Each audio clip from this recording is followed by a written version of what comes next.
नमस्कार दोस्तों, मेरा नाम है विनय और मुझे अटपटी चीज़ें बनाने का बहुत शौक है। तो आज हम बनाने जा रहे हैं पेरी द प्लेटिपस। ये cartoon show Phineas and Ferb का एक कैरेक्टर है और बचपन में मुझे ये कार्टून शो बहुत पसंद था।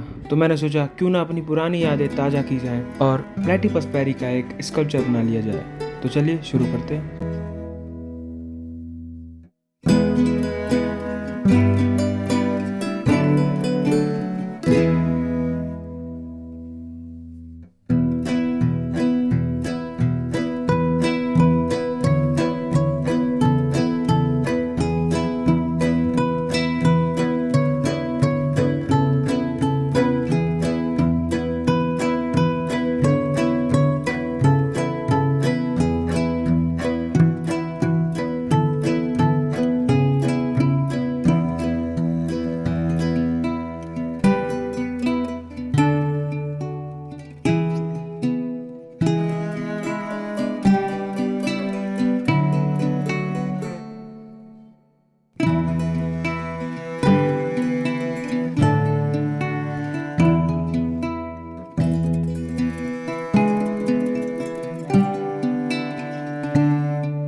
ऐसे ही मज़ेदार वीडियोस देखने के लिए मेरे चैनल को सब्सक्राइब करें, मेरे वीडियोस को ज़रूर से ज़रूर लाइक करें ताकि मुझे और भी अच्छी वीडियोस बनाने का मोटिवेशन मिले। और याद रहे बेल आइकन दबाना बिल्कुल ना भूलें ताकि जब भी मैं वीडियोस अपलोड करूं सबसे पहला नोटिफिकेशन आपको ही आए। फिर मिलते हैं अगले किसी वीडियो में, तब तक के लिए बाय बाय।